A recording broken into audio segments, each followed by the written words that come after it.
मेरी आवाज तुम तक पहुंच रही होगी। मैं तुम्हें दिखाई भी दे रहा हूंगा। क्या मेरी आवाज आप तक आ रही है? क्या मैं सब लोगों को दिखाई दे रहा हूं? एक बार कमेंट के अंदर यस लिख दीजिए तो आगे बढ़ते हैं।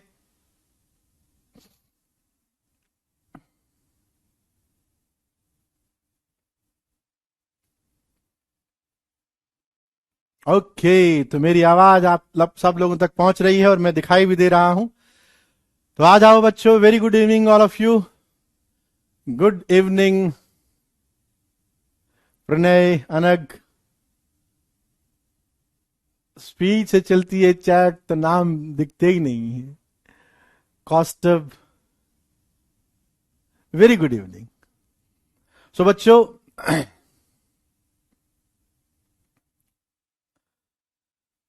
लास्ट क्लास के अंदर मैंने आपको बेसिक आइडिया दिया था डिटर्मिनेंट का। तुमको थोड़ा समझ में आया होगा। आज हम लोग बात करेंगे प्रॉपर्टीज ऑफ डिटर्मिनेंट की। ठीक है ना। लास्ट क्लास में हमने पढ़ा कि हम डिटर्मिनेंट पढ़ते क्यों हैं। साइमल्टेनियस जो लीनियर इक्वेशंस होती हैं, 2-3 वेरिएबल तक तो हम वैसे भी सॉल्व कर लेते हैं, लेकिन अगर वेरिएबल की संख्या बढ़ती जाती है तो सॉल्यूशंस उतना ही डिफिकल्ट, उतना ही लेंदी होता जाता है। तो उन सब के लिए ही इसको बनाया गया है। ठीक है ना।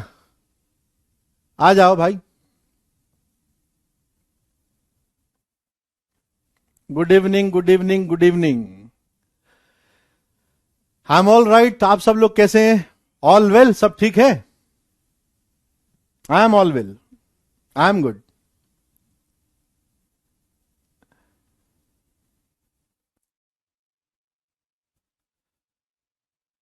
नमस्ते भाई, नमस्ते। आ जाओ। तो एक चीज मैं बता दूं कि जो होमवर्क का इश्यू है ना, आपको कैरियर विल की ऐप पर अगर होमवर्क मिल जाए बहुत बढ़िया। आप नहीं तो यहां पर मेरा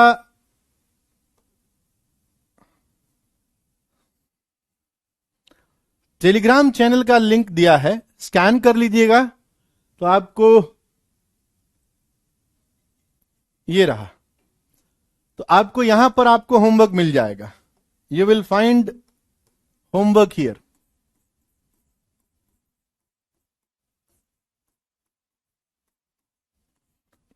ऐप पर भी अपलोड हो जाएगा और टेलीग्राम चैनल पर भी अपलोड हो जाएगा। ठीक है। तो आप इस टेलीग्राम चैनल को स्कैन करके इसको आप ज्वाइन कर लेना। वहां पर आपको होमवर्क मिल जाएगा। जो होमवर्क मैं दूंगा वो होमवर्क आपको मिल जाएगा। ओके। तो चलो आज स्टार्ट करते हैं। लास्ट क्लास के अंदर जो आपने पढ़ा उसका थोड़ा सा मैं आपको बताता हूं कि हम डिटर्मिनेंट पढ़ क्यों रहे हैं। डिटर्मिनेंट पढ़ क्यों रहे हैं? अगर मैं आपको कहूं कि इन 2 लीनियर इक्वेशन को सॉल्व करके बताओ, तो आप क्या करोगे कि सर एक काम करते हैं, हमने पढ़ा है कि एलिमिनेशन मेथड से काम हो जाता है, तो आप इसको B2 से मल्टीप्लाई कर दीजिए, इसको B1 से मल्टीप्लाई कर दीजिए और फिर सबट्रैक्ट कर कर y को एलिमिनेट कर देंगे। तो आपने इसको B2 से मल्टीप्लाई किया तो this is A1 B2x, B1 B2y, C1 B2। और इस इक्वेशन को B1 से मल्टीप्लाई किया तो A2 B1x plus B1 B2y is equals to B1 C2 and you subtract this. So A1 B2 minus A2 B1 x is equals to C1 B2 minus B1 C2, right.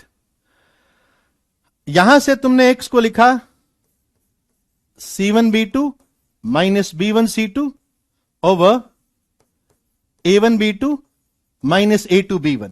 Last class के अंदर मैं आपको बता रहा था कि ऐसे बहुत सारे एक्सप्रेशंस बार बार फ्रीक्वेंटली यूज होते हैं जिनको याद करना थोड़ा सा मुश्किल होता है क्योंकि वो लेंदी होते हैं। अब देख रहे हो, अभी तो मैंने x एंड y 2 वेरिएबल के अंदर ये इक्वेशन लिखी है। 2 वेरिएबल के अंदर इस तरह से आया। अब इनको डिटर्मिनेंट के अंदर याद करना कितना आसान है, देखिए दिस इज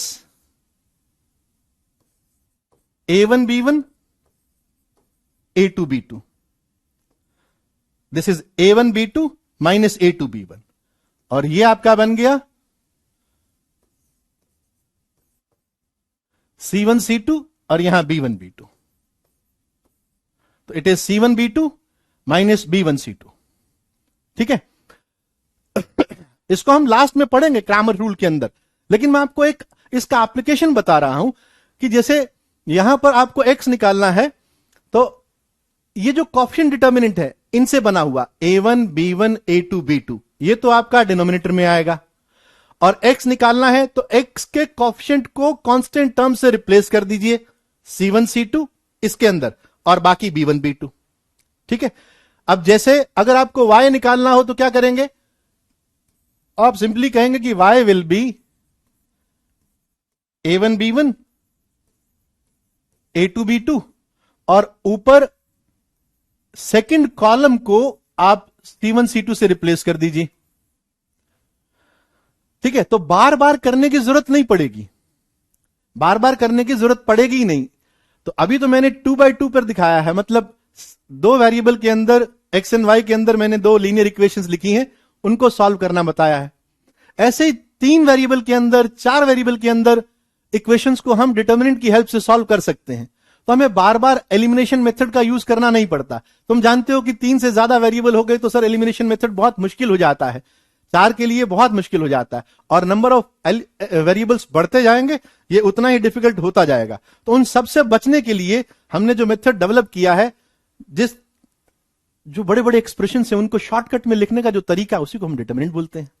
ठीक है ना, तो ये लास्ट क्लास के अंदर जो हमने पढ़ा कि हम डिटर्मिनेंट पढ़ ही क्यों रहे हैं, उसका जवाब है कि साइमल्टेनियस लीनियर इक्वेशंस को सॉल्व करने के लिए हम जिस मेथड का यूज करते हैं, जिस टूल का यूज करते हैं, उसी को ही हम डिटर्मिनेंट बोलते हैं।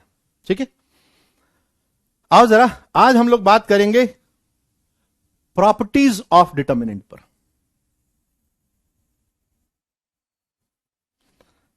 What are the properties? Determinant की वैल्यू निकालने का तरीका मैंने आपको बताया है, ओपन करने का तरीका मैंने आपको बताया है कि आप किसी भी रो के रिस्पेक्ट में ओपन कर सकते हैं, किसी भी कॉलम के रिस्पेक्ट में ओपन कर सकते हैं, डिटर्मिनेंट की वैल्यू चेंज नहीं होती है, सेम आती है। ठीक है, लेकिन तुम देखोगे कि डिटर्मिनेंट के अंदर अगर एक्सप्रेशंस बड़े बड़े हो गए, बहुत बड़े बड़े एक्सप्रेशंस हो गए, तो उसको ओपन कर उसकी वैल्यू निकालना मुश्किल होता जाता है। तो वहां पर हम प्रॉपर्टीज का यूज करते हैं, तो इसलिए हम इन प्रॉपर्टीज को पढ़ते हैं। पहली प्रॉपर्टी देखो, the value of a determinant remains unaltered, change नहीं होती है, does not change if the rows and columns are interchange.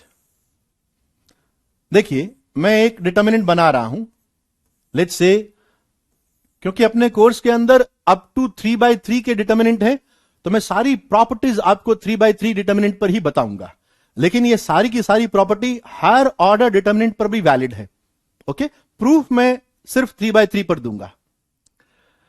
तो मैंने एक D1 डिटर्मिनेंट अज्यूम किया, let's say it is A1 B1 C1, A2 B2 C2 and A3 B3 C3। यह property कह रही है कि अगर आप एक नया डिटर्मिनेंट बनाते हैं जिसके अंदर आपने रोज को कॉलम में इंटरचेंज कर दिया, रिस्पेक्टिव कॉलम में इंटरचेंज किया, कैसे? A1 B1 C1 रो 1 थी, आपने इसको कॉलम 1 बना दिया, रो 2 को कॉलम 2 बनाया, रो 3 को कॉलम 3 बनाया। यह प्रॉपर्टी बोलती है कि ऐसा करने से दोनों डिटर्मिनेंट की वैल्यू के अंदर कोई चेंज नहीं होगा। प्रूफ क्या है? बिना प्रूफ के तो हम आगे बढ़ेंगे नहीं। आप देखिए, अगर मैं आपको कहूं कि इस D1 डिटर्मिनेंट की वैल्यू आप रो 1 के रिस्पेक्ट में निकालिए, एक्सपेंड कीजिए। अब तुमको एक्सपेंड करना आता है, so you will write it is A1, है ना, A1, this goes, this deleted, ये डिलीट हो गया, B2 C3 minus B3 C2।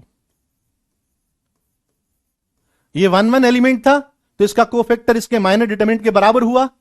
ये 1 2 एलिमेंट है तो cofactor minus of minor determinant होगा, तो B1 ये डिलीट हुआ, ये डिलीट हुआ, A2C3 माइनस A3C2, फिर C1 क्योंकि ये 1 3 एलिमेंट है तो कोफैक्टर माइनर के बराबर होगा, तो C1 ये डिलीट A2B3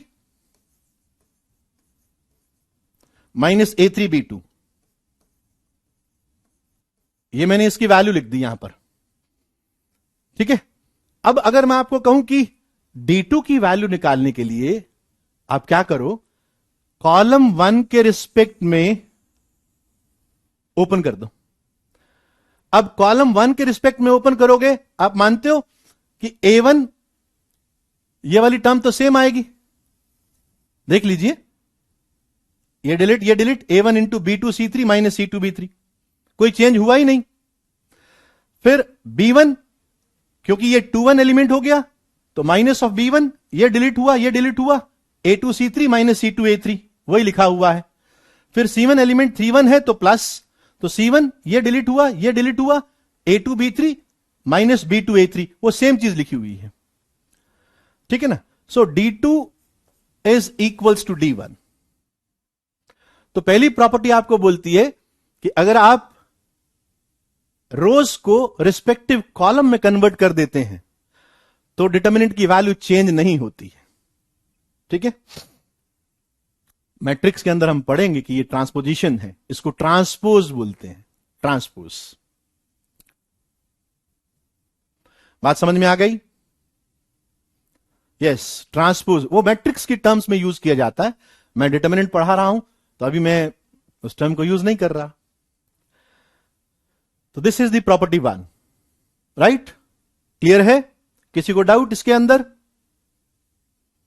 सबको क्लियर है तो एक बार यस लिख के भेज दो, आगे चलते हैं।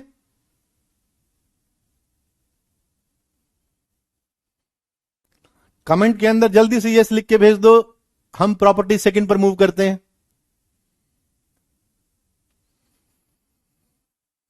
प्रॉपर्टी 1 क्लियर है?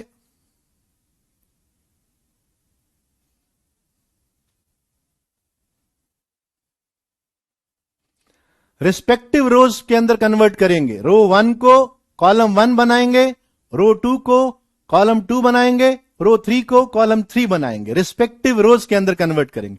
गुड, चलो आगे बढ़ते हैं। Second property, if any two rows और कॉलम, जो चीज रोज पर हो रही है वो चीज आप कॉलम पे भी कर सकते हैं।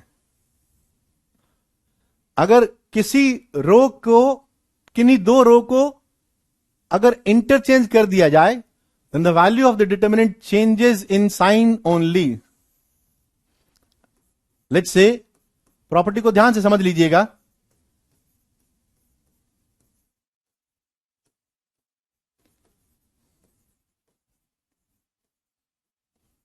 ये एक D1 डिटरमिनेंट बनाया। अब मैंने क्या किया, मैंने कहा किन्हीं भी दो रोज को इंटरचेंज कर दो। लेट्स से मैंने इन दोनों रोज को, किन्हीं भी दो रो को कर सकते हो, मैंने इन दोनों रो को इंटरचेंज किया और एक नया डिटरमिनेंट तैयार किया। This is A2B2C2, A1B1C1, A3B3 and C3। अब ये प्रॉपर्टी ये क्लेम करती है कि D2 की वैल्यू माइनस ऑफ D1 के बराबर होगी। और बहुत इजीली तुम देख सकते हो कि सर अगर आप D1 को रो 1 के रिस्पेक्ट में ओपन करते हैं और D2 को रो 2 के रिस्पेक्ट में ओपन करते हैं, ध्यान से समझना, जस्ट फील करना, पूरा करने की जरूरत नहीं है, जस्ट आप उसको फील करना कि होगा क्या। जब मैं इसको D1 को रो 1 के रिस्पेक्ट में ओपन करूंगा तो जो A1 का कोफैक्टर आएगा B2C3 माइनस B3C2, जब मैं यहां पर ओपन करूंगा, चूंकि A1 एलिमेंट 2 1 एलिमेंट है, सेकंड रो का फर्स्ट एलिमेंट है, 2 1 एलिमेंट है, तो इसका cofactor minus of the minor हो जाएगा। लेकिन माइनर का तो देखो, इसके रिस्पेक्ट में ओपन किया तो ये डिलीट आ तो वही रहा है, B2C3 माइनस B3C2, जो यहां पर आया था B2C3 माइनस B3C2, लेकिन कोफैक्टर माइनस के साथ में ओपन होगा। बात समझ में आई? तो आपने देख लिया कि सिर्फ डिटर्मिनेंट नेगेटिव से ओपन हो जाएगा। तो D2 will be equals to minus of D1। करने की जरूरत नहीं है, सिर्फ फील करने की जरूरत है कि अगर मैं इसको रो 1 के रिस्पेक्ट में एक्सपेंड करूंगा और इसको रो 2 के रिस्पेक्ट में एक्सपेंड करूंगा, तो बस कोफैक्टर के अंदर, सभी एलिमेंट के कोफैक्टर के अंदर माइनस का फर्क आ रहा है। यहां पर A1 का कोफैक्टर और यहां पर A1 का कोफैक्टर माइनस से डिफर करता है। यहां पर क्योंकि B1 1 2 एलिमेंट है, यहां पर B1 2 2 एलिमेंट है, तो कोफैक्टर नेगेटिव से डिफर करेगा बस। तो प्रॉपर्टी 2 क्लियर है? सभी ऑर्डर के डिटर्मिनेंट पर सारी प्रॉपर्टी लगेंगी, मैं सिर्फ 3x3 ऑर्डर पर आपको बता रहा हूं। चाहे वो 2x2 का हो, चाहे वो 4x4 का हो, चाहे किसी भी ऑर्डर का डिटर्मिनेंट हो, ये प्रॉपर्टी लगेगी। तो प्रॉपर्टी 2 क्लियर है तो फटाफट यस वाई लिख के भेज दिया करो, मैं समझ जाऊंगा कि प्रॉपर्टी 2 क्लियर हो गई। कि अगर मैं दो रोज को इंटरचेंज करता हूं, एक्सपेंड करके देख लो, नहीं आया तो आप इसको रो 1 के रिस्पेक्ट में एक्सपेंड करो, इसको रो 2 के रिस्पेक्ट में एक्सपेंड करो, दोनों एक्सप्रेशंस बराबर होंगे। ठीक है? जिनको नहीं आया वो इसको रो 1 के रिस्पेक्ट में एक्सपेंड करे, एक्सपेंशन तो आ गया था, इसको रो 2 के रिस्पेक्ट में एक्सपेंड करें तो समझ में आ जाएगा। अच्छा, अगर मैं आपसे पूछूं कि एक D3 तैयार कर रहा हूं और इसको मैंने लिखा A3 B3 C2 A1 B1 C1 A2 B2 C2, बताओ जरा ये किसके बराबर होगा?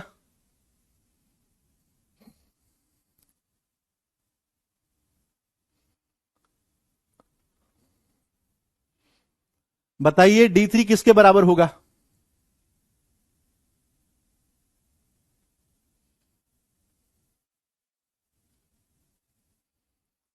यस यस, बहुत सही, बहुत बढ़िया, बहुत सारे बच्चों ने पकड़ लिया इसको।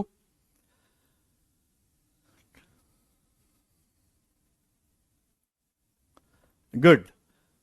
तो इसमें क्या किया सर, आपने यही ऑपरेशन 2 बार लगा दिया है ना, तो 2 बार लगा दिया तो माइनस का माइनस हो गया, it is minus of minus D1, so that is equals to D1।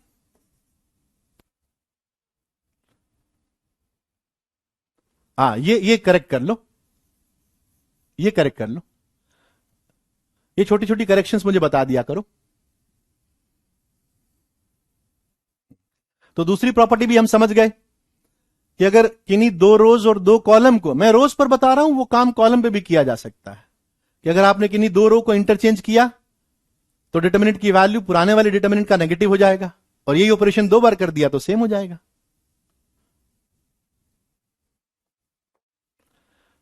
Property 3, if a determinant has any 2 rows or columns identical, then its value is 0, है ना? क्या कहना चाह रहा है? एक डिटर्मिनेंट तैयार किया, let's say it is A1 B1 C1, A1 B1 C1, A3 B3 C3। मैंने ये रो 1 एंड रो 2 को आइडेंटिकल रखा है, तो ये क्लेम कर रहा है 1 बाय 1 का डिटर्मिनेंट जो है ना बच्चे, उसको नंबर ही बोलते हैं। मॉड ऐसा कभी भी तेरे को लिखा हुआ नहीं मिलेगा, ठीक है ना? अगर कभी आ जाता है तो समझ लेना ये 5 लिखा हुआ है, ठीक है ना? इसको it is not modulus, not modulus.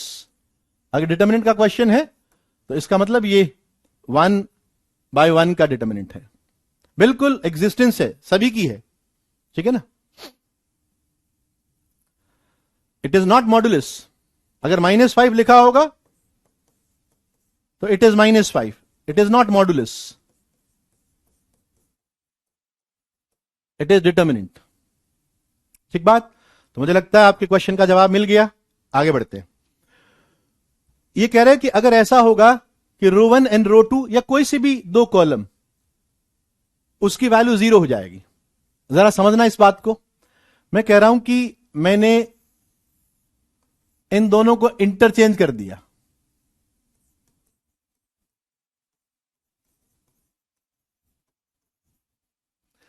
तो इंटरचेंज करने से जो D2 बना विद प्रीवियस प्रॉपर्टी, वो तो -D1 के बराबर होना चाहिए, है ना। जैसे ही आपने इंटरचेंज किया तो प्रॉपर्टी 2 के हिसाब से तो ये -D1 के बराबर होना चाहिए। लेकिन हम देख रहे हैं कि इंटरचेंज करने से, क्योंकि रोज आइडेंटिकल है, ये तो D1 ही रहेगा। बात समझ में आई? क्योंकि दोनों रोज आइडेंटिकल हैं, तो अगर आपने इंटरचेंज कर भी दिया, इनको फ्लिप कर भी दिया, तो भी तो ये D1 रहेगा। लेकिन प्रॉपर्टी 2 कह रही है, ये तो प्रॉपर्टी 2 से आया, ये तो प्रॉपर्टी 2 कह रही है कि ये -D1 होना चाहिए। लेकिन हमें मालूम है कि दोनों रोज तो आइडेंटिकल है, इंटरचेंज करने से कोई फर्क पड़ने वाला नहीं है, तो D1 के बराबर ही हुआ। Now -D1 is equals to D1 is true when D1 is equals to 0। तो ये प्रूफ है प्रॉपर्टी नंबर 3 का। कोई जरूरी नहीं है कि रोज कंसेक्यूटिव हो, आप ये और ये भी कर सकते हैं। एनी, ऐसा थोड़ी लिखा हुआ है, एनी 2 रोज की बात करिए, एनी 2 रोज आइडेंटिकल। अगर 1 एंड 3 आइडेंटिकल हो गई तो भी 0 है, कॉलम 1 एंड कॉलम 3 आइडेंटिकल हो गए तो भी 0 है। ठीक है।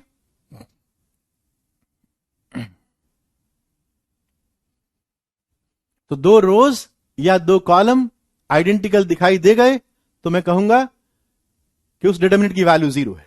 क्लियर है? तो क्लियर है तो फिर यस लिख के भेज दिया करो फटाफट, so that I move on.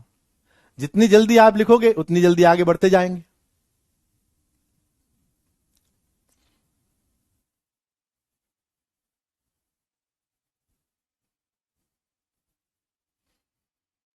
इनको इनको इंटरचेंज करके देखना, इसको इसकी जगह लिख दे, इस रो को उसकी जगह लिख दे।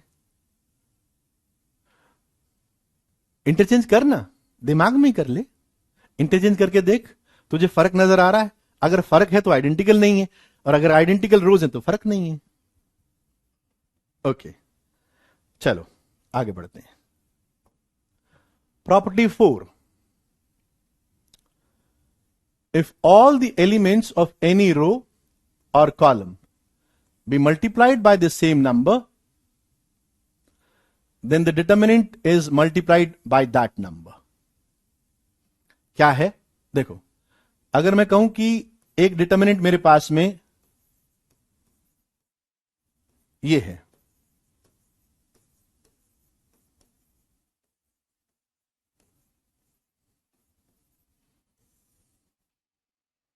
और मैं इस डिटर्मिनेंट को k से मल्टीप्लाई करना चाह रहा हूं, k इंटू डी। ध्यान से समझिएगा, मैंने कहा नहीं कि एक रो और एक कॉलम आइडेंटिकल होंगे तो क्या होगा। तो अपने मन से कुछ नहीं लिखना है बच्चे, है ना। जब 2 रोज या 2 कॉलम आइडेंटिकल हो तभी डिटर्मिनेंट की वैल्यू 0 होती है। ठीक है। मैं प्रूफ बता रहा हूं कि 2 रोज को इंटरचेंज किया तो मैंने बताया कि -D1 होना चाहिए, बट ये तो D1 आ रहा है ना। रो 1 और रो 3 को क्यों चेंज करूंगा? प्रूफ करना चाह रहा हूं ना मैं। ओके, सो मैंने इसको D से मल्टीप्लाई किया। तुम समझ रहे हो कि क्या होगा यहां पर? जैसे इसकी वैल्यू क्या हुई, A 1 1 अपने को फैक्टर से मल्टीप्लाई हुआ, और B1 अपने कोफैक्टर से मल्टीप्लाई हुआ, C1 अपने कोफैक्टर से मल्टीप्लाई हुआ, राइट? तो KD क्या हो जाएगा? This will B K into A C11 K into B1 C11 K into C1 C13। तो क्या मैं इसको ऐसा लिख सकता हूं? This is same as KA1 KB1 KC1 and A2 B2 C2 A3 B3 C3।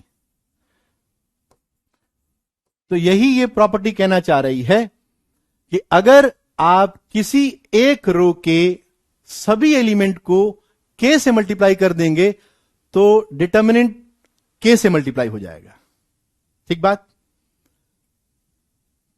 आप ये K कहीं पे भी लिख सकते हैं। मैंने रो 1 के सारे एलिमेंट को मल्टीप्लाई किया है।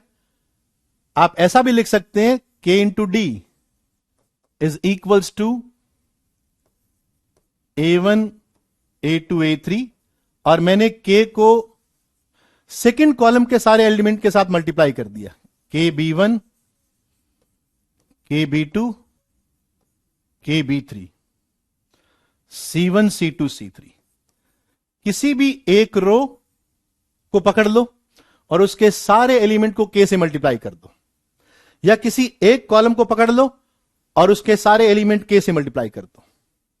ठीक बात? यहां से तुम कॉमन लेना भी समझ सकते हो कि अगर कोई रो के अंदर या कोई कॉलम के अंदर कोई फैक्टर कॉमन आ रहा है तो उसको डिटरमिनेंट से बाहर निकाला जा सकता है। KB2 KB3। ठीक बात?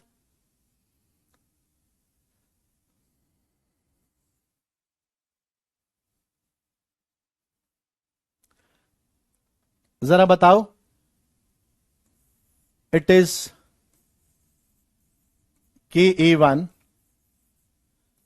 KB1 KC1 A2 B2 C2 KA3 KB3 KC3 and D is A1 B1 C1 A2 B2 C2 A3 B3 C3। What will be this?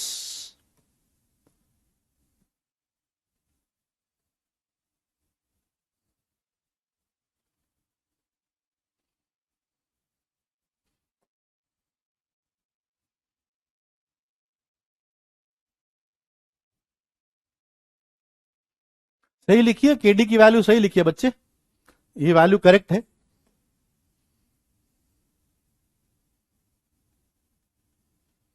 This value is correct.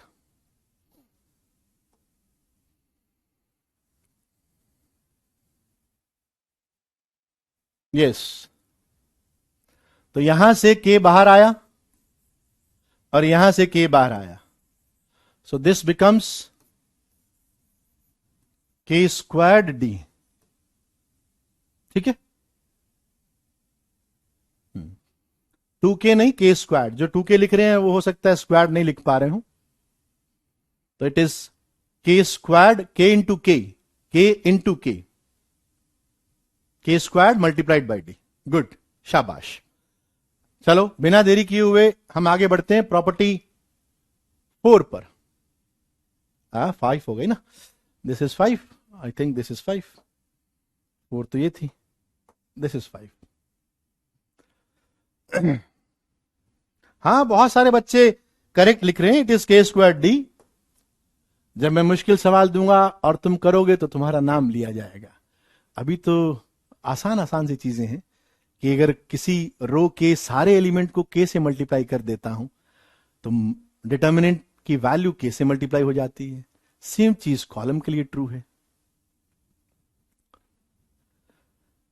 Next देखो, if each element of any row, और जो रो के लिए true है वो column के लिए true है, can be expressed as a sum of two terms, the determinant can be expressed as the sum of two determinants. कैसे? Let's say a1 plus d1, b1 plus d2,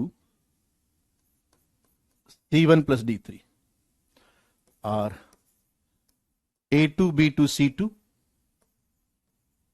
a3 b3 c3.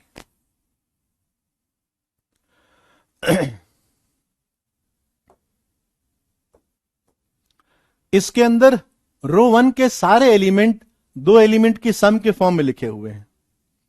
तो property कहती है कि इसको आप यूं भी लिख सकते हैं, it is a1 b1 c1. एक डिटर्मिनेंट के अंदर तो ये वैल्यूज आ गई, प्लस एक डिटर्मिनेंट के अंदर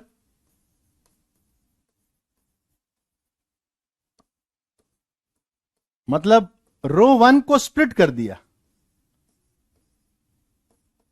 रो वन को स्प्लिट कर दिया. ठीक है, कि this is equals to the sum of these two determinant. अब कोई बोले कि प्रूफ क्या है, तो आप देखिए जरा इसका proof. This is a1 plus d1. मैं रो वन के रिस्पेक्ट में जस्ट ओपन कर कर फील दिला रहा हूं. a1 प्लस d1 इसका कोफैक्टर, b1 प्लस d2 इसका कोफैक्टर, c1 प्लस d3 इसका कोफैक्टर. इसमें तो कोई दिक्कत ही नहीं है कि आपने रो वन के रिस्पेक्ट में ओपन करके लिख दिया. अब कुछ बच्चे तो मुझे लगता है समझ गए होंगे, इतना लिखते ही जो पहली बार भी पढ़ रहे हैं ना, वो बच्चे भी समझ गए होंगे कि हो गया सर, दोनों डिटर्मिनेंट का सम हो गया. जो नहीं समझे वो देखो जरा, मैं इसको यूं लिख रहा हूं a1 c11. ये तो नंबर है, तो नंबर को तो ऐसा लिख सकते हो b1 c12 c1 c13 plus d1 c11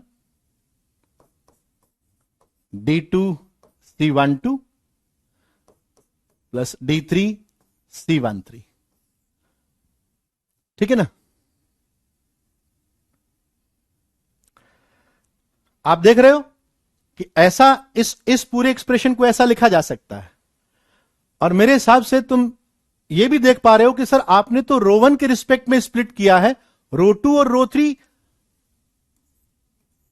इस डिटर्मिनेंट की वही है जो इन दो डिटर्मिनेंट की हैं. तो इन एलिमेंट के कोफैक्टर में तो कोई चेंज आएगा ही नहीं. इन दोनों डिटर्मिनेंट के रो वन के रिस्पेक्ट में जब एक्सपेंड करोगे तो a1 प्लस d1 का जो कोफैक्टर होगा वही a1 का होगा, वही d1 का होगा, है ना? तो समझ गए कि सर ये आपका इस वाले डिटर्मिनेंट की वैल्यू है. Let's say this determinant is d1 and this determinant is d2. तो it is equals to d1 plus d2. ठीक है? हां, कोफैक्टर सेम है भारत, बिल्कुल सही पकड़ा आपने.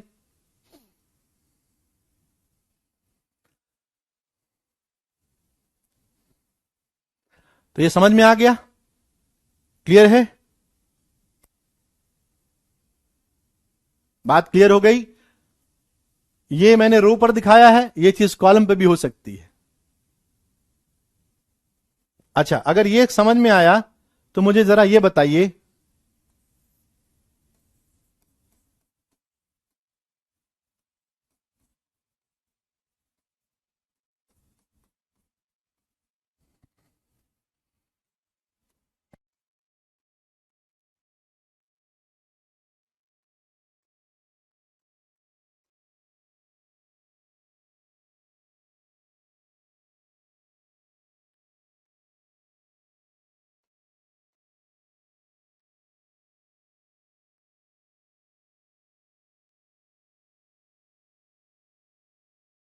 अगर ऐसा हो तो दो रो में एडिशन दे दिया। अब देखो बेटा, इसमें भी है इसमें भी है, अब सोचो क्या करोगे।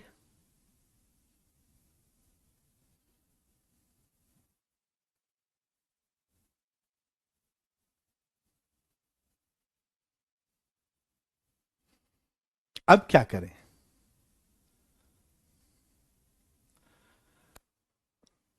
तुम ये तो समझ गए कि सर दिस इज,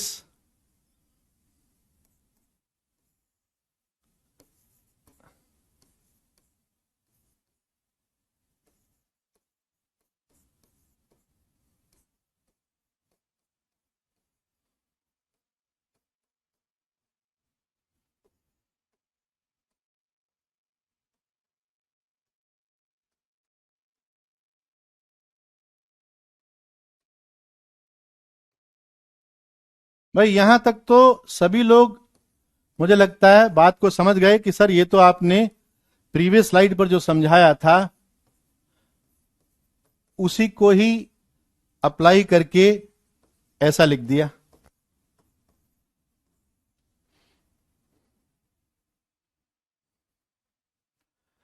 है ना। अब तुम कहोगे कि सर सेम चीज मैं इस पे भी अप्लाई कर सकता हूं, ये डिटर्मिनेंट भी दो डिटर्मिनेंट की सम के फॉर्म में लिखा जा सकता है। So this is A1 B1 C1, A2 B2 C2 and A3 B3 C3 plus A1 B1 C1 E1 E2 E3 A3 B3 C3। तो ये अकेला डिटर्मिनेंट दो डिटर्मिनेंट की सम में ब्रेक हो गया। अब सिमिलरली ये वाला भी तुम ब्रेक कर दोगे। It is D1 D2 D3 A2 B2 C2 A3 B3 C3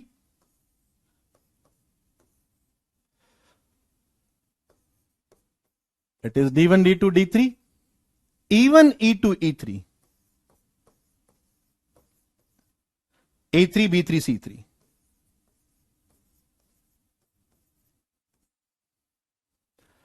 ठीक है, तो चार डिटर्मिनेंट बन जाएंगे। इस तरह से स्प्लिट करना भी आना चाहिए। वास्तव में देखा जाए ना तो ये आपको, ये जो प्रॉपर्टी है ये दो डिटर्मिनेंट को जोड़ने का एक रूल बताती है। रूल क्या है? जैसे आप देख रहे हो कि दो डिटर्मिनेंट को जोड़ा कब जा सकता है। दो डिटर्मिनेंट को जोड़ने का मतलब है कि उनकी या तो दोनों रोज सेम हो, जैसे यहां देख रहे हो कि दोनों रोज सेम है। किसकी किसकी? आ, ये देखो, इसमें रो 1 एंड रो 3 सेम है। अगर कभी ऐसा आ जाए कि दोनों डिटर्मिनेंट की दो रोज सेम है तो उनको जोड़कर जो एक डिटर्मिनेंट बनेगा उसमें तीसरी रो के एलिमेंट कॉरेस्पॉन्डिंग एलिमेंट में जुड़ जाएंगे। तो this will become this A2 + E1 B2 + E2 C2 + E3, ये वाला बन जाएगा। तो ये प्रॉपर्टी दो या दो से ज्यादा डिटर्मिनेंट को ऐड करने का तरीका भी बताती है। ठीक है, तो ये क्लियर हो गई प्रॉपर्टी।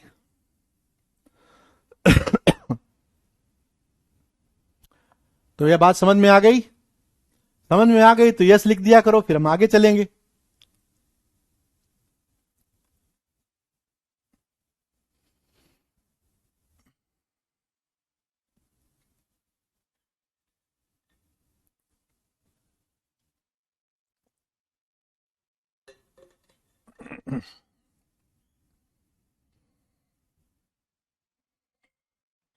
दो रोज या दो कॉलम सेम होने चाहिए। ठीक है, गुड, वेरी गुड, शाबाश।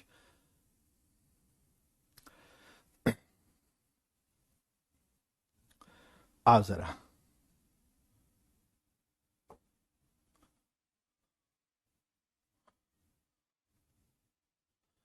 दिस इज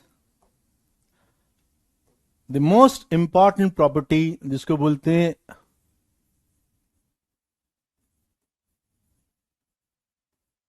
रो कॉलम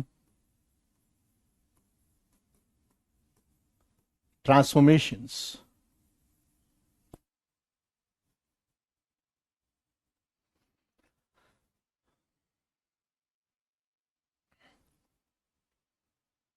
ठीक है, तो रो कॉलम ट्रांसफॉर्मेशन प्रॉपर्टी क्या कहती है?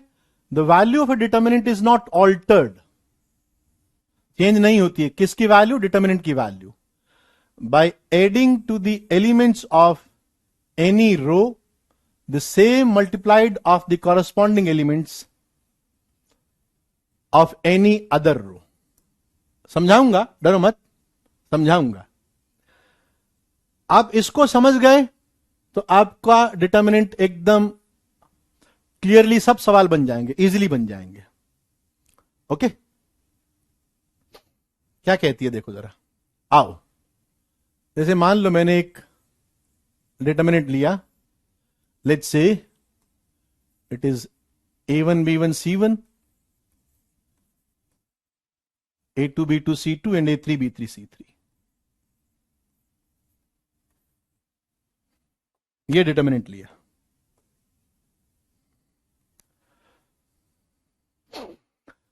ध्यान से समझना मैं क्या कहना चाह रहा हूं। मैंने कहा कि किसी भी एक रो को चलो ट्रांसफॉर्म करते हैं,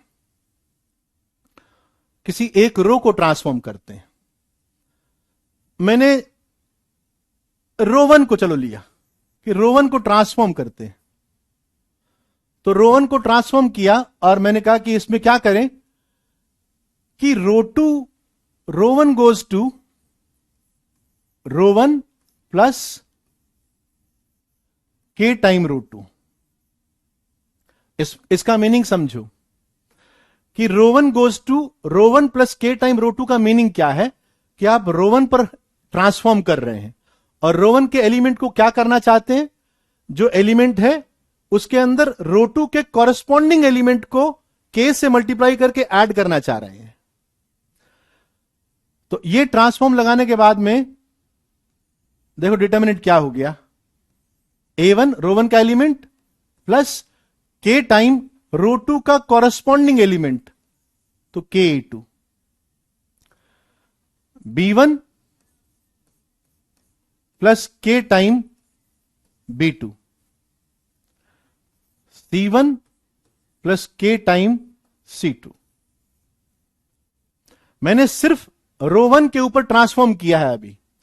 तो रो वन गोज टू, इसको रीड कैसे करते हैं, row one goes to r1 plus K time r2। तो r1 के एलिमेंट के अंदर रो टू के कॉरस्पॉन्डिंग एलिमेंट्स को, a1 के कॉरस्पॉन्डिंग a2 है, b1 के कॉरस्पॉन्डिंग b2 है, c1 के कॉरस्पॉन्डिंग c2 है। तो रो टू के कॉरस्पॉन्डिंग एलिमेंट को k से मल्टीप्लाई करके इसमें जोड़ दिया, इसको k से मल्टीप्लाई किया, इसमें जोड़ दिया, इसको k से मल्टीप्लाई किया, इसमें जोड़ दिया। ठीक है, बाकी मैंने कुछ नहीं किया। तो a2 b2 c2, a3 b3 c3। तो ये ऑपरेशन लगाने के बाद में मेरा डिटर्मिनेंट ये बन गया। अब ये प्रॉपर्टी बोल रही है कि ऐसा करने से डिटर्मिनेंट की वैल्यू चेंज नहीं होती है। तो मुझे दिखाना पड़ेगा कि इस डिटर्मिनेंट की वैल्यू प्रीवियस डिटर्मिनेंट के बराबर ही है। तो मुझे लगता है कि तुम एक बात को समझ गए कि सर इसके अंदर अगर आप सम वाली प्रॉपर्टी लगाते हैं तो इसको ऐसा लिखा जा सकता है, it is a1 b1 c1, a2 b2 c2, a3 b3 c3 plus k a2 k b2 k c2। तो k तो कॉमन आ गया and this will B a2 b2 c2, और रो 2 के अंदर भी a2 b2 c2, और रो 3 इज a3 b3 c3। तो सम वाली प्रॉपर्टी से मैंने इस डिटर्मिनेंट को दो डिटर्मिनेंट की सम की फॉर्म में ब्रेक कर दिया।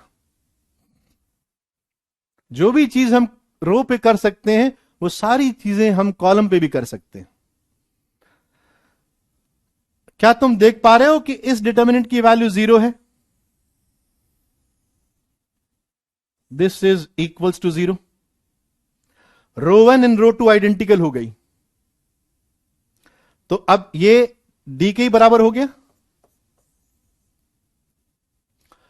तो मैंने डी प्लस 0, ठीक बात है। तो मैंने प्रॉपर्टी लगाई और उसके बाद में मैंने दिखा दिया कि देखो, ऐसी प्रॉपर्टी लगाने से, ऐसा ट्रांसफॉर्म करने से जो आपके पास में डिटर्मिनेंट आता है दैट इज ओनली डी। ठीक है, हाँ, सेकंड वाला 0 है, बिल्कुल सही है।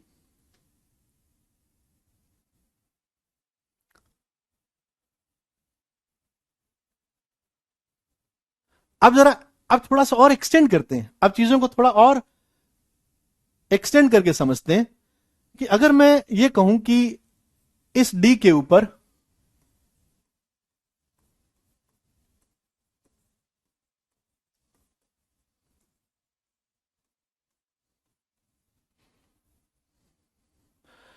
इस डी के ऊपर, हाँ, एक एक ट्रांसफॉर्म कर रहा हूं मैं, R1 goes to R1 plus K1 time R2 plus K2 time R3।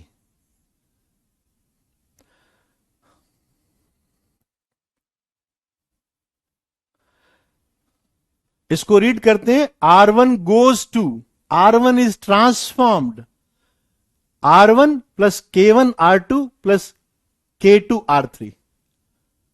लगाओ जरा इस ट्रांसफॉर्मेशन को इसके ऊपर लगाओ, apply this transformation on this determinant. तो डिटर्मिनेंट डी क्या बना? It is A1 K1 A2 K3 A3। पहला एलिमेंट A1 ट्रांसफॉर्म हो गया इसके अंदर, दूसरा element B1 plus K1 B2 plus K2 B3। B1 transform हुआ इसके अंदर, C1 ट्रांसफॉर्म हुआ, C1 plus K1 C2 K2 C3। ठीक है, और सिंस आपने सिर्फ एक रो को ट्रांसफॉर्म किया है, रो 2 एंड रो 3 आइडेंटिकल टाइप से, जैसा कि डी में थी वैसा लिख दिया। क्या तुम इसको फील कर पा रहे हो कि सर ये जो है, ये 3 डिटर्मिनेंट का सम बनेगा?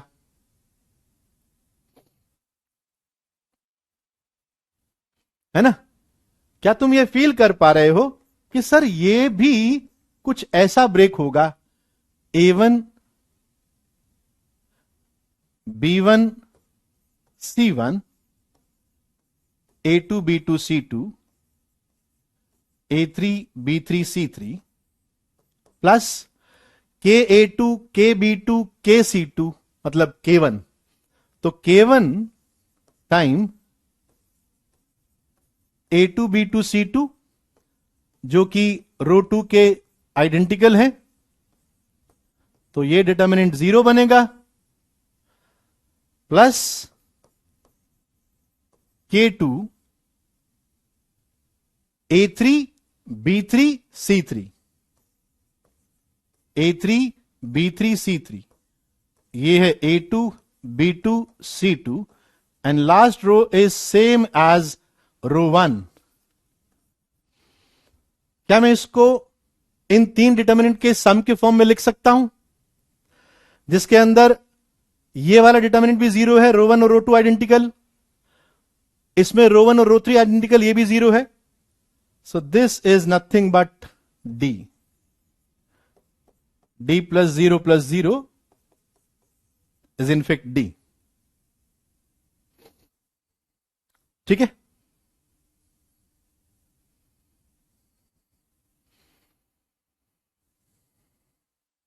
हाँ, वो करेक्ट कर लिया करो बच्चों, ये छोटी छोटी चीजें करेक्ट कर लिया करो। K2 A3 आएगा, ठीक आएगा, ठीक बात। अच्छा ऑब्जर्वेशन है, कम से कम तू स्क्रीन पर मन लगा के पढ़ाई तो कर रहा है। अगर तू ये पिक कर पा रहा है इसका मतलब तू पढ़ रहा है।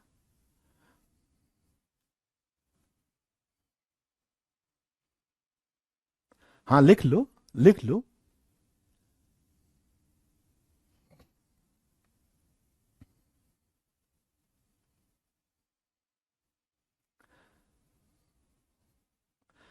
अब देखो, मुझे लगता है ये नोट्स भी तुमको मिलते हैं, है ना? तो समझा करो, साथ साथ में लिखा भी करो और तेजी से किया करो। अपने माइंड का जितना यूज करोगे, जितना तेजी से माइंड को चलाओगे, माइंड उतनी ही तेजी से चलेगा। अभी प्रॉपर्टी समझ, फिर उसके बाद में कहां कैसे यूज करना है सब बताऊंगा, है ना? अभी हम चलना सीख रहे हैं, फिर दौड़ना सीखेंगे, फिर स्प्रिंट करना सीखेंगे।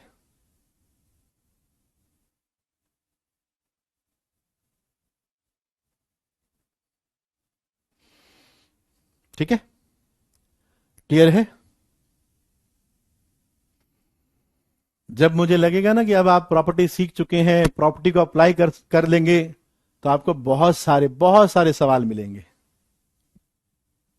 ऑफकोर्स नोट्स बनाना चाहिए, नोट्स भी बनाने चाहिए, ब्लैक बुक के भी सवाल लूंगा, सारे सवाल जो भी रेलेवेंट डिफिकल्ट क्वेश्चन से सब करवाऊंगा। ठीक है, अब देखो, एक नेचुरल सा क्वेश्चन आता है कि सर अगर मैं ऐसा सोचूं, देखना जरा,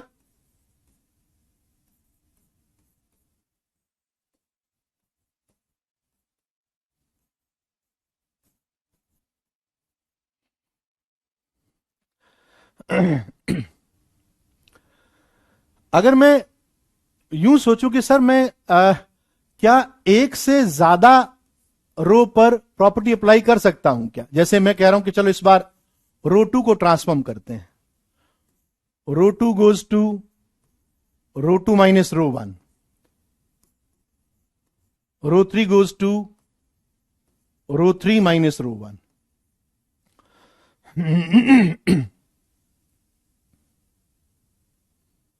ठीक है, मैं दोनों प्रॉपर्टी एक साथ लगा रहा हूं। अभी मैंने रो 2 एंड रो 3 को ट्रांसफॉर्म किया है, तो मैं रो 1 के एलिमेंट को एज इट इज रख रहा हूं। रो 2 को क्या किया? रो 2 माइनस रो 1, तो it is A2 minus A1, B2 minus B1, C2 minus C1। और रो 3 को क्या किया? रो 3 माइनस R1, तो A3 minus A1, B3 minus B1 and C3 minus C1। तो मैंने ये दोनों ट्रांसफॉर्मेशन साइमल्टेनियसली कर दिए। ठीक है, जो मैं बता रहा हूं बच्चों वो करते जाओ, यकीन मानना तुम वो सारे सवाल कर पाओगे जो एडवांस में आएंगे। बस तुमको करना पड़ेगा, जो भी करवा रहा हूं वो करते जाओ। अब जैसे क्या करवा रहा हूं, मैंने कहा था 2 कॉपी रखना। अब जो दूसरी कॉपी है ना, फेयर वाली नहीं, दूसरी वाली कॉपी, उसके अंदर तुमको ये देखना पड़ेगा कि सर ने ये बता दिया तो आगे मैं क्या करूं। क्या तुम मुझे बता सकते हो कि आगे क्या होगा?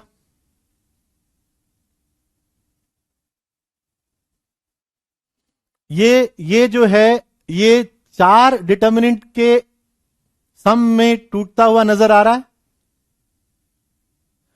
4 डिटर्मिनेंट के सम में टूटता हुआ नजर आ रहा है ना?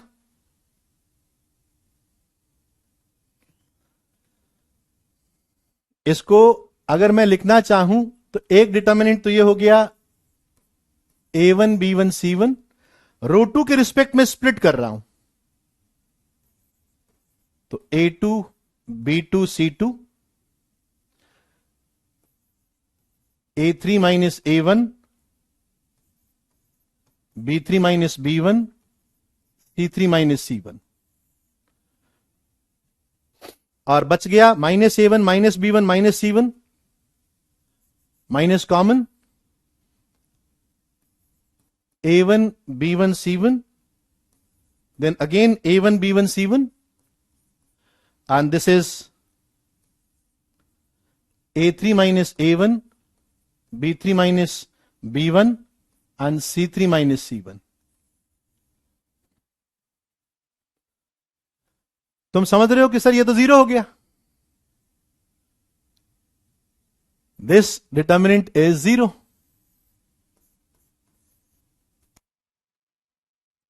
और इसको दो में स्प्लिट करोगे, एक तो डी ही आ जाएगा, A1 B1 C1, A2 B2 C2, A3 B3 C3, और दूसरा जो होगा वो A1 B1 C1, A2 B2 C2 minus A1 minus B1 minus C1, minus common निकालूंगा, रो 1 और रो 3 आइडेंटिकल हो गई, जीरो. एक जीरो एक डी के बराबर. तो this is equals to D. ठीक बात. बात समझ में आ गई. अब क्वेश्चंस पर आते हैं. चलो, अगर आपको यह बात समझ में आ गई और आप क्वेश्चंस करना चाहते हो तो एक बार यस लिखकर भेज दो. If you all understand this.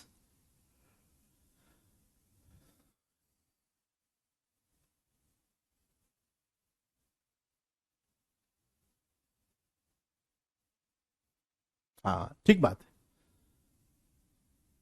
Clear है? तो क्वेश्चन के लिए तैयार हो?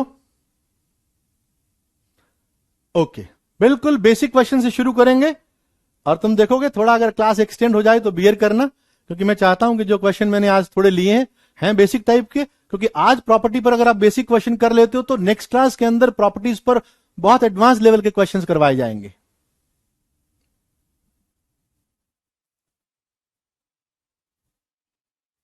ओके, आओ जरा.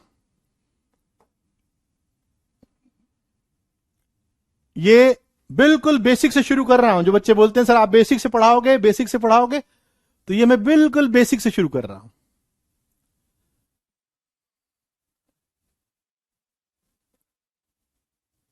अब हमें ओपन नहीं करना है, वैल्यू हमें ओपन करके नहीं निकालनी है, हमें प्रॉपर्टी के थ्रू क्वेश्चन को सॉल्व करना है. ठीक है. नाउ एक चीज याद रखना,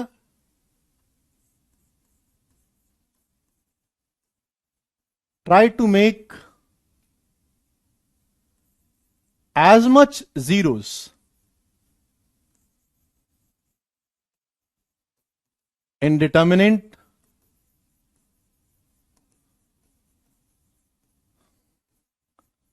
as you can. डिटर्मिनेंट के अंदर जितने जीरो बना सकते हो बना लेना.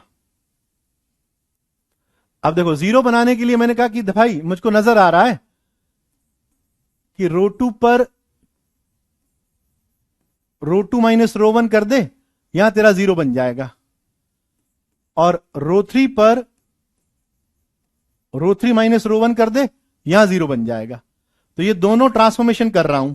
देखना जरा, मैंने रो 1 पर कुछ नहीं किया तो it is 1x x squared, यहां जीरो, यहां x minus y, y minus x.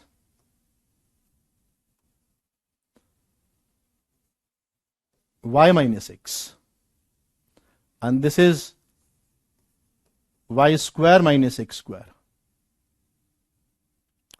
ठीक है. रो 3 minus row 1, 1 minus 1 0, z minus x, z square minus x square.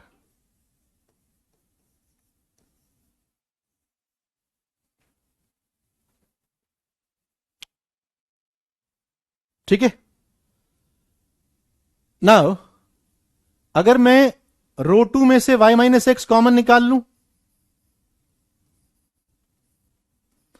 और रो 3 में से z माइनस एक्स कॉमन निकाल लूं, तो मुझे लगता नहीं किसी को कोई समस्या होगी.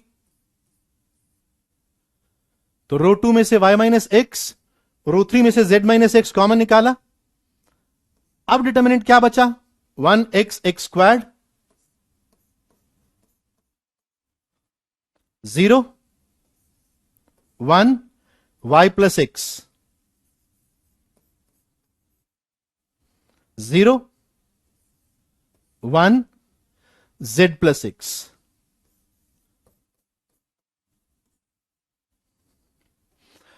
अगर मुझे किसी भी रो के अंदर या किसी भी कॉलम के अंदर दो जीरोस नजर आ गए ना, उसके बाद में मैं कुछ नहीं सोचूंगा, मैं उसे एक्सपेंड कर दूंगा। This is y minus x, z minus x, और कॉलम 1 के रिस्पेक्ट में एक्सपेंड कर दो, कॉलम 1 के रिस्पेक्ट में। सो ये 1 ही है बस, ये delete 1 into z plus x, that is z plus x, minus 1 into y plus x, that is minus Y minus x. So x cancel, so this is y minus x, z minus x, z minus y।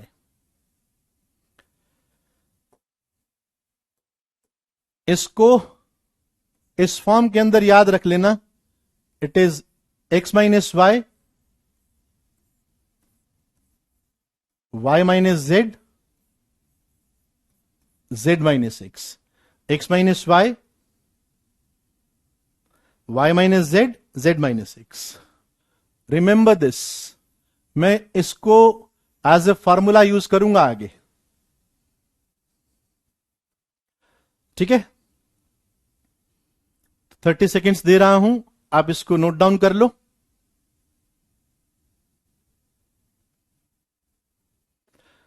कोई चीज जो नहीं बताई है कि रो को divide कर सकते हैं, है ना, ऐसा कुछ करना नहीं, नई थ्योरी नहीं बनानी है, जो चल रही है उसी को देखना है, उसी को समझना है। जो नहीं बताया उसको तो बिल्कुल यूज नहीं करना है।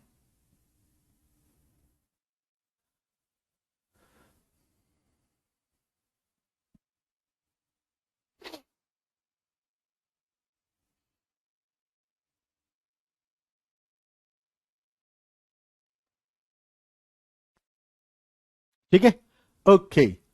नाउ जो जो चीज मैं जो जिन क्वेश्चंस को याद करने के लिए बोल रहा हूं उन्हें याद रखना है, उनका रिजल्ट याद रखना है कि इस ऐसा डिटर्मिनेंट आएगा तो ये रिजल्ट मैं आपसे एक्सपेक्ट करूंगा।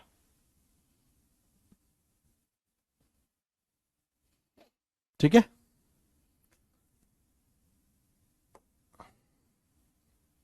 Now do this.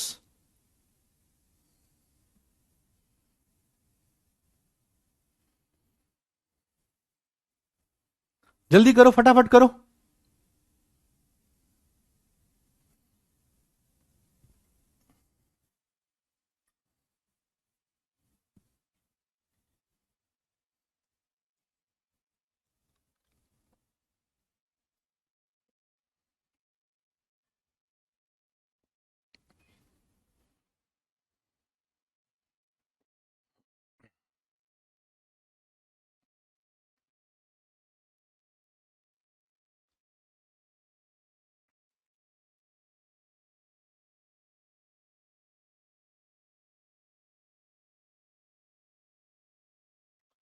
यस, बहुत बढ़िया। कुछ बच्चों के तो जवाब भी आ गए, वेल डन बच्चों, वेल डन। अरे बहुत सारे बच्चों के जवाब आ रहे हैं, वेरी गुड। मतलब मैं फ्यूचर आईटीन्स को ही पढ़ा रहा हूं। श्रेया, अरे बहुत तेजी से चैट चल रही है तो मैं नाम ले नहीं पा रहा हूं।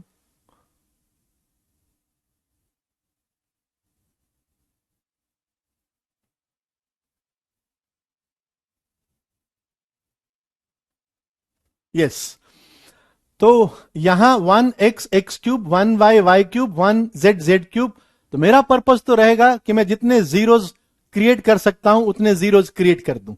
तो अगेन मैं इन दो प्लेसेस पर जीरो क्रिएट कर रहा हूं विद द सेम ऑपरेशन जो मैंने प्रीवियसली लगाए। R2 goes to R2 minus R1, R3 goes to R3 minus R1। रो 1 को इंटेक्ट रखा है आपने, तो 1x(x³), यहां जीरो बन गया, यहां y माइनस एक्स, यहां Y cube minus x cube 0, Z minus x, Z cube minus x cube.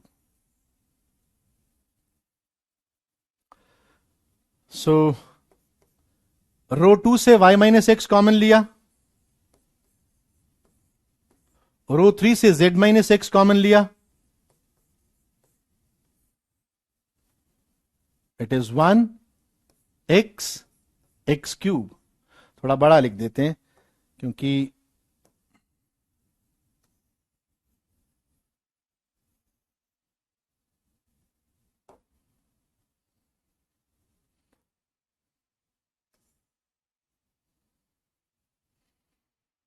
One x x cube.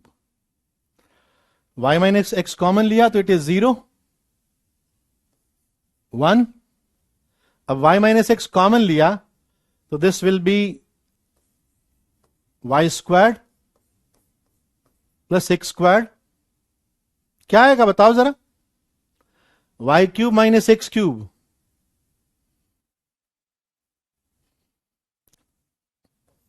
Plus x Y.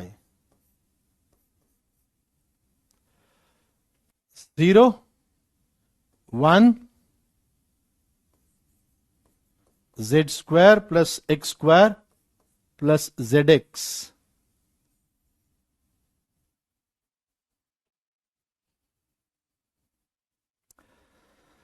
ठीक है भाई, मेरी अब श्रद्धा कुछ नहीं है, मैं तो इसको एक्सपेंड करने जा रहा हूं क्योंकि मुझे 2 जीरोज नजर आ गए, मेरा काम हो गया. So this is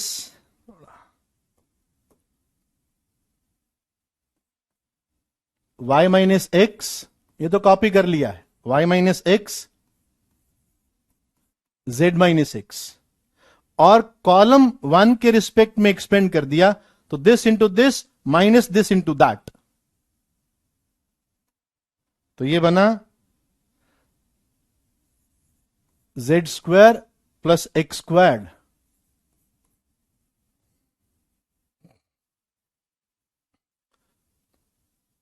Z x minus y squared minus x squared minus x y. कोई चाहता तो एक जीरो और क्रिएट कर सकता था, वो कहता कि मैं एक और ऑपरेशन लगाता हूं, R2 goes to R2 minus R3 करता हूं तो एक जीरो और यहां पर आ जाता. समझ रहे हो? एक्स स्क्वायर कैंसिल, इन दोनों को क्लब कर ले. So this is y minus x Z minus x Z square minus Y square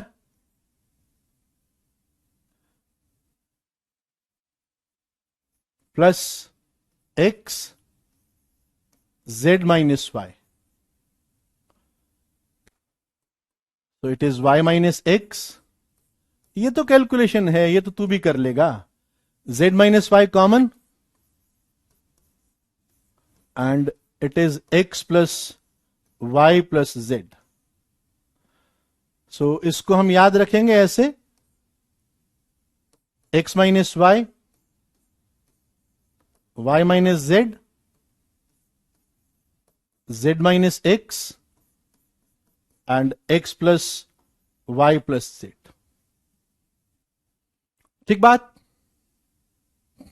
x minus Y minus Z, Z minus x, X plus Y plus Z. तो remember this result.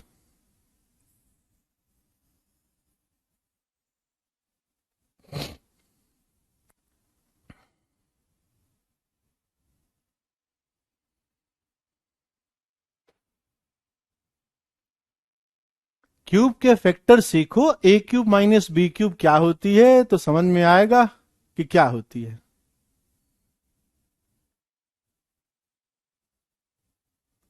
मैं गलत हो सकता हूं, जहां गलती करूं बता देना.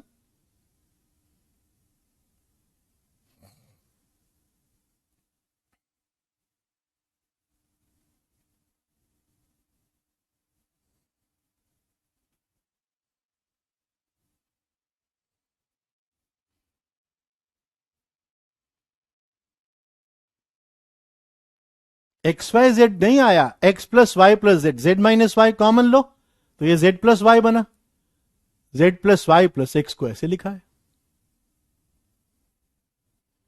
ठीक है,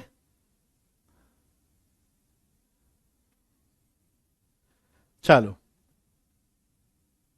try to solve this. Second वाला भी एज ए रिजल्ट याद रखना है, याद रखने के लिए किया है। वो साइक्लिक ऑर्डर के अंदर अच्छा लगता है ना, x minus Y, Y minus Z, Z minus x, अच्छा लगता है ना, इसलिए।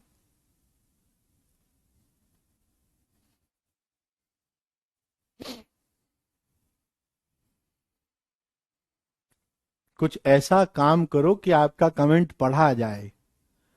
खाली कमेंट करने के लिए अपन थोड़ी है यहां पर, हम पढ़ने के लिए हैं यहां पर। Do this. इस बार 1x² x³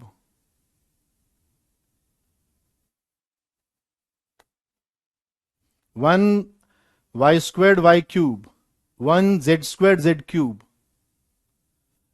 करो फटाफट, करो फटाफट। मुझे लगता है तुम फिर समझ गए कि सर यहां पर भी तो वही कीजिए ना, R2 goes to R2 minus R1, R3 goes to R3 minus R1, फटाफट कीजिए। ये तो मैं फॉर्मूले बना रहा हूं जो मुझे आगे यूज करने हैं।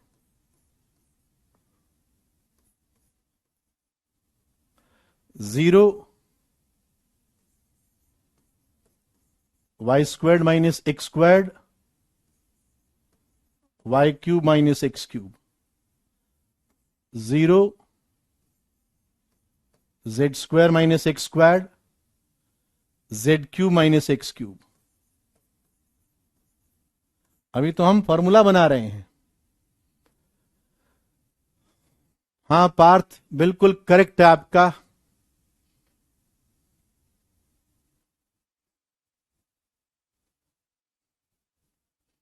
बहुत सही, अब तो बहुत सारे बच्चों ने करेक्ट कर दिया। प्रतिम, श्रेया, तेजी से चैट चलती है तो बीच बीच में जो नाम पिक कर रहा हूं उनके अलावा भी बहुत सारे बच्चों ने करेक्ट किया है।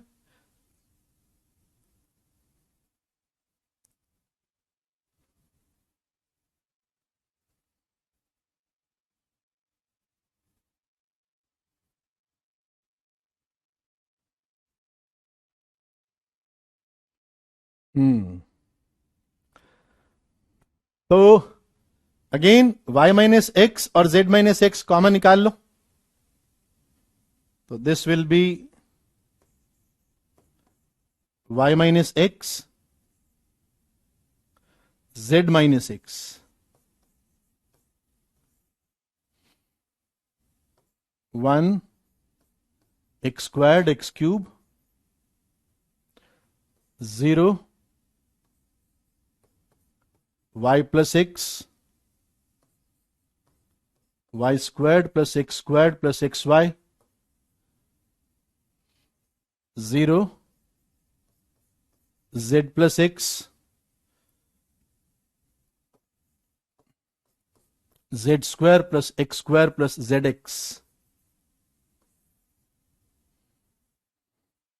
ठीक है ना। थोड़े थोड़े अगर कॉम्प्लिकेटेड एक्सप्रेशंस लिखिए ना तो तुम थोड़ा और लगा दो। देखो अभी एक काम और कर लो, इसके अंदर एक और ऑपरेशन लगा दो, इसके अंदर एक और ऑपरेशन लगा रहा हूं and I am writing R2 goes to R2 minus R3। सो ये तो फैक्टर मेरे पास में है ही, y minus x, z minus x. अब ये ऑपरेशन लगाया, सो दिस इज 1x² x³। ये तो दोनों जीरो हैं, R2 पे किया ना, 0 y प्लस एक्स में से ये सबट्रैक्ट किया y माइनस जेड, इसमें से ये सबट्रैक्ट किया x² कैंसिल हो गया और ये आ गया y²। Plus x Y minus Z square minus Z x minus Z X. And row 3 के साथ कुछ नहीं किया तो 0 Z plus x Z square plus x square plus Z x.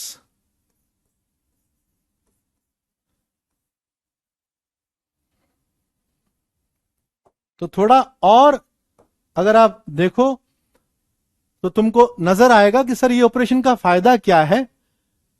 यहां पर y माइनस जेड और यहां पर भी y माइनस जेड का फैक्टर क्रिएट किया जा सकता है। तो मैं वो y माइनस जेड कॉमन निकाल रहा हूं। ये दो फैक्टर तो हैं ही, y minus x Z minus x 1 x squared x cube, यहां पे 0, ये y माइनस, अरे y माइनस जेड लिखो ना यहां पर, ये यहां लिख रहा हूं बच्चों, कहां लिखूं, यहां लिख रहा हूं y माइनस जेड, तो 0 यहां 1। ये देखो ये वाला जो एक्सप्रेशन है इसमें कई बच्चों को नजर आना चाहिए कि कैसे y माइनस जेड कॉमन निकाला। तो मैं उस एक्सप्रेशन को यूं लिख रहा हूं y square minus Z square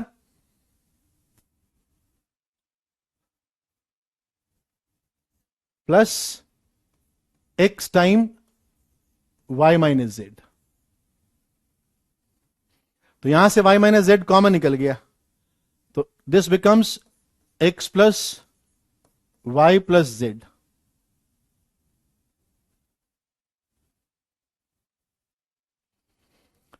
और ये हो गया 0 Z plus x Z square plus x square plus Z x. देखो जरा यहां तक बात समझ में आ गई क्या?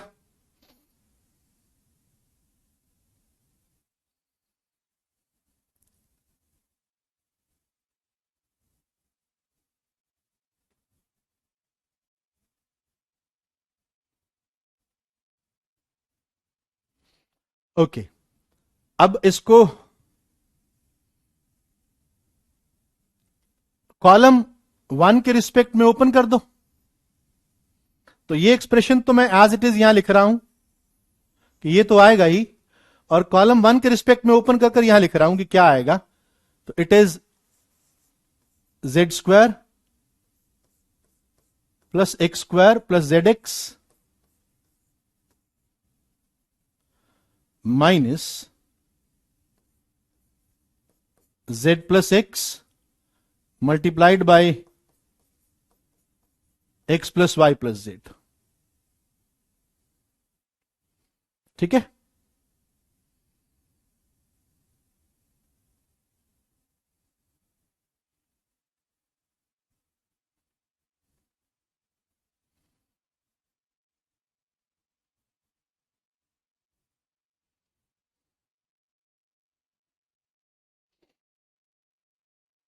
अब इसको ओपन कर दो भाई। Z square plus x square plus Z x minus Z x minus z y minus Z square minus x square minus x Y minus x Z.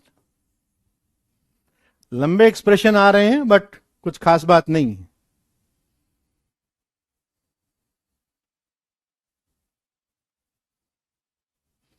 जो कॉमन आएगा वही ना लेंगे।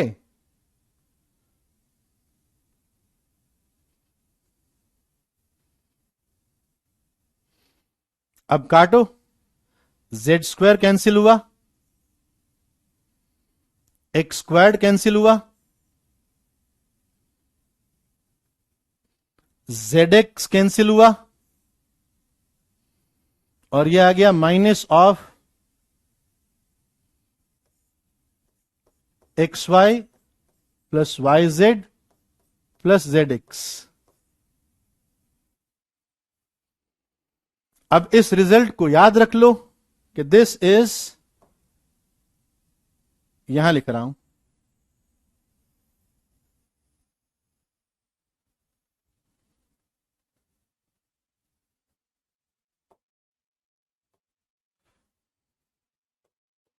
दिस रिजल्ट इज, उस minus का यहां use कर लिया, तो this is x minus y, y minus z, z minus x, x y plus y z plus Z x. Remember this, third formula बनाया है मैंने.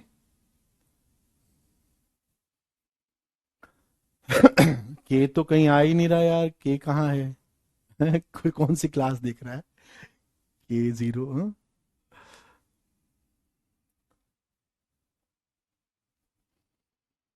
तो ये याद रखना है, this you have to remember. 30 second दे रहा हूं, नोट डाउन कर लो.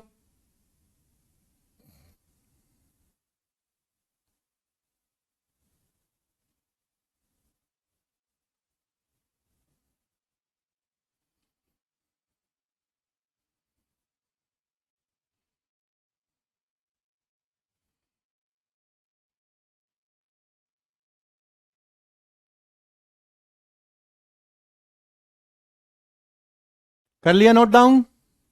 चले आगे, एक बार यस लिख के भेज दो, चले आगे. तो यस लिख दो अगर समझ में आ गई बात. तो नेक्स्ट क्वेश्चन देखते हैं. अभी तो मैं फॉर्मूले बना रहा हूं.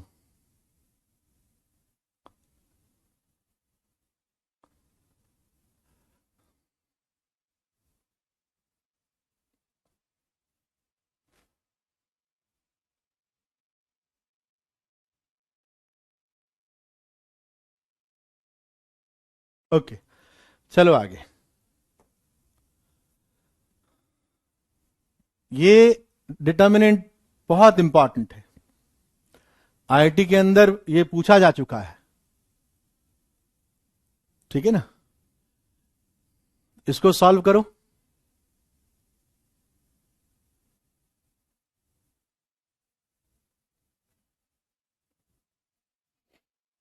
ABC, BCA, CAB.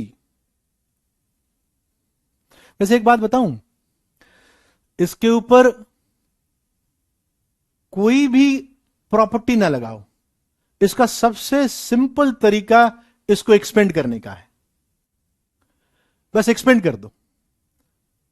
प्रॉपर्टी से भी कर सकता हूं, प्रॉपर्टी से भी बता दूंगा, बट विदाउट प्रॉपर्टी ये बड़ी इजीली हो जाता है. मैं इसको रो वन के रिस्पेक्ट में एक्सपेंड कर रहा हूं. A b c minus a square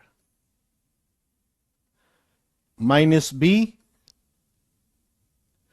square minus a C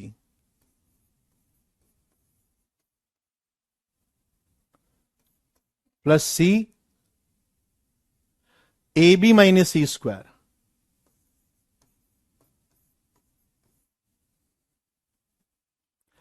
so a b c 3 बार अपीयर हो रहे हैं, तो it is 3abc and minus of A cube minus of b cube minus of c cube.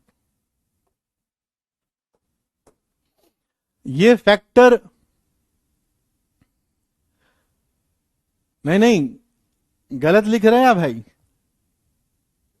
A cube plus B cube plus C cube minus 3abc नहीं आता है, उसका negative आता है. This is negative of A cube plus B cube plus C cube minus 3abc. बहुत सारे बच्चे A cube plus B cube plus C cube minus 3abc लिख रहे हैं. इसको तो तुम जानते हो,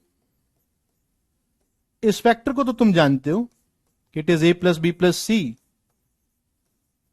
ए square plus b square plus c square minus a b minus b c minus c. In fact ऐसा भी लिखा जा सकता है माइनस हाफ. थोड़ा समझने की कोशिश करना कि ये कैसे लिखा sir. A minus B whole square, lower classes के अंदर पढ़ा होगा कि A cube plus B cube plus C cube के फैक्टर कैसे लिखे जाते हैं?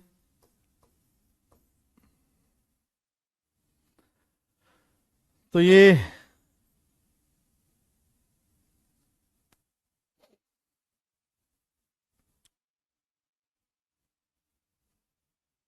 याद रख लेना, सर्कुलेंट डिटर्मिनेंट बोलते हैं इसको। साइक्लिक ऑर्डर में आता ना, ABCBCACAB।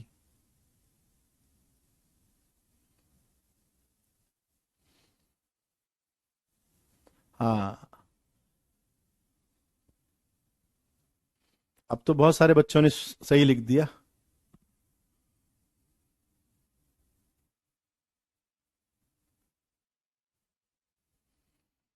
अच्छा, कोई बोले कि नहीं सर मैं तो एक्सपेंड नहीं करूंगा, मैं तो प्रॉपर्टी से ही करूंगा, तो वो क्या करेगा? वो कहेगा कि एक काम करो भाई, कहीं से भी, चाहे रो वन पर लगा दो, row one goes to row one plus row two plus row three.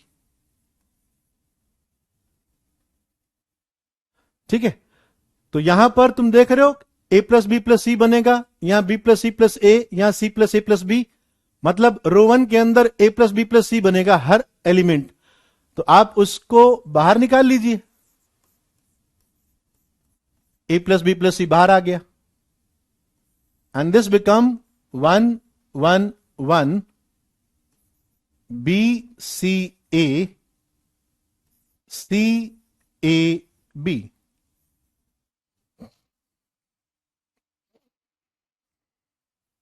Half कैसे आया ये तो तेरे को लोअर क्लासेस में जाना पड़ेगा। खैर कोई बात नहीं, बता देता हूं, इसको 2 से मल्टीप्लाई कर दे, परफेक्ट स्क्वायर बन जाएंगे ये।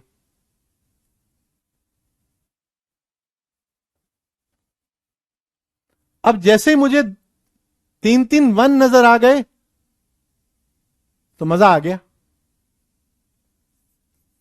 एक रो में 3 1, तो 0 बनाओ। C2 गोज टू, कॉलम 2 पे ऑपरेट किया, C2 goes to C2 minus C1, C3 goes to C3 minus C1। ठीक है, so this is A plus B plus C. मैंने ऑपरेट C2 C3 पे किया है, मैं C1 को इंटेक्ट रख रहा हूं, कुछ नहीं कर रहा है इसके साथ में। प्रॉपर्टी लगाते वक्त ध्यान रखना, किसी एक रो या किसी एक कॉलम को इंटेक्ट रखना है, छेड़खानी नहीं करनी। C2 minus C1 0, this is C minus B, this is A minus C. ये 0, ये A माइनस बी, और ये B माइनस सी। बस अब तो तू रो वन के रिस्पेक्ट में एक्सपेंड कर दे, अपने आप वो फैक्टर बन जाएगा, ये वाला नेगेटिव के साथ में। तो प्रॉपर्टी के साथ में भी कर सकते हैं अपन। तो these are the 4 results which I recommend to remember. ठीक है, इनको ध्यान रखना।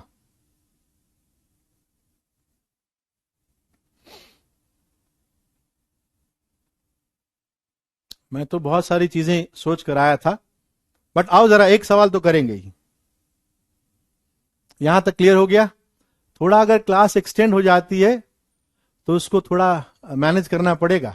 ठीक है, हम अगर जेई एडवांस के अंदर अच्छा रैंक लाने का सपना देख रहे हैं और हम क्लास के अंदर सोचें कि बस हो गया, थोड़ा थोड़ा जिद्दी बनना पड़ेगा कि नहीं यार मुझे पढ़ना है।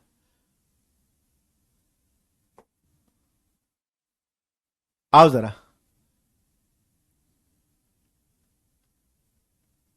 एक क्वेश्चन करते हैं, बस एक क्वेश्चन।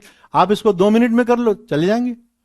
आप इसको जितना जल्दी करोगे उतना जल्दी चले जाएंगे। क्वेश्चन तो करो, डीपीपी तब मिलेगी जब आप सवाल करोगे।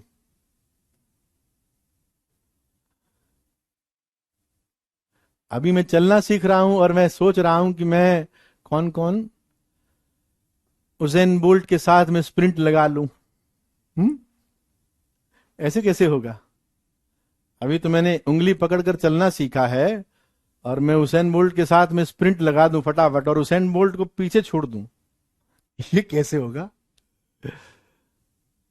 अभी चलना सीख रहे हो, फिर तुम दौड़ना सीखोगे, फिर तुम स्प्रिंट करना सीखोगे, फिर तुम कंपटीशन की बात करोगे। ठीक है। अब देखो ऐसे बड़े बड़े एक्सप्रेशन, कोई बोलेगा कि नहीं सर मैं प्रॉपर्टी नहीं सीखूंगा, मैं तो भिड़ूंगा इससे, मैं तो उसको सॉल्व करूंगा। तो भाई इतना पर्सनल नहीं होना है, प्रॉपर्टी सीख ले, आसानी से हो जाएगा, है ना। क्या तुम्हें एक चीज तो नजर आई होगी, कुछ भी नहीं नजर आया तो तुम्हें एक चीज तो नजर आया होगा कि सर ये जो कॉलम है इसके अंदर 11 की टेबल लिखी हुई है। टेबल के कुछ मतलब 11 कॉमन आया जा सकता है, कॉमन निकाला जा सकता है ना। तो मैंने 11 बाहर निकाल लिया, इट इज 23, 36, 63, 6, 5, 11, 11, 26, 37। ये तो नजर आना चाहिए, इतना तो नजर आना चाहिए। कुछ भी नहीं देखूं तो भी मुझे इतना नजर आएगा, है ना। अब देखो जरा, और कोई चीज नजर आ रही है क्या?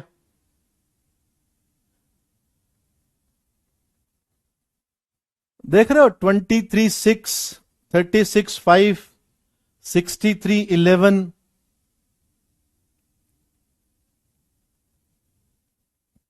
13 है, 13, दिस इज 13, 11 नहीं 13।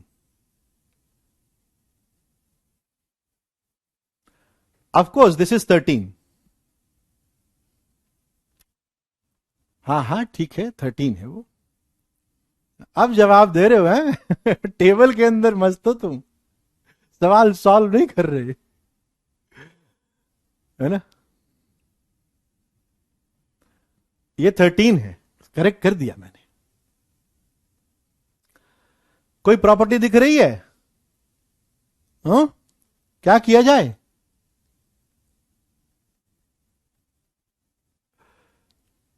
क्या करें? देखो, इस रो को समझो, इस कॉलम को, चलो इस कॉलम को देखो। अगर मैं इस कॉलम का डबल करता हूं, it is 12, 10, 26। What I am doing, एक काम कर रहा हूं सिंपल। देखो, देर आर वेरियस वेज जिससे ये क्वेश्चन सॉल्व हो सकता है। मैंने क्या किया, कॉलम 1 को लाइटर किया। कैसे?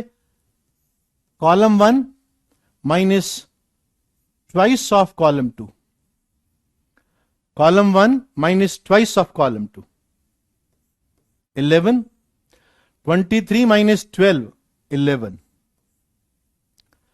36 minus 10, 26, 63 minus 26, 63 minus 26, 37।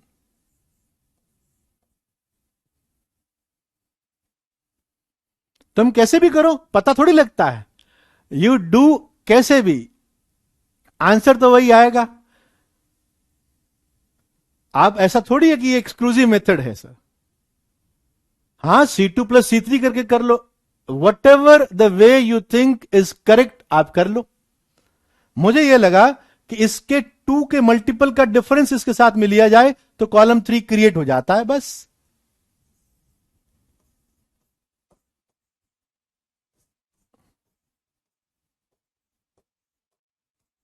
Now column 1 and column 3, they are identical, therefore it is equals to 0. हाँ, बहुत सारे तरीके हैं, वो एक ही बात है कि कोई बोलेगा कि सर मैं ऐसा कर रहा हूं, column 1 goes to column 1 minus twice of column 2 plus column 3, वो सारे कॉलम 1 के अंदर 0 क्रिएट कर देगा। ठीक है,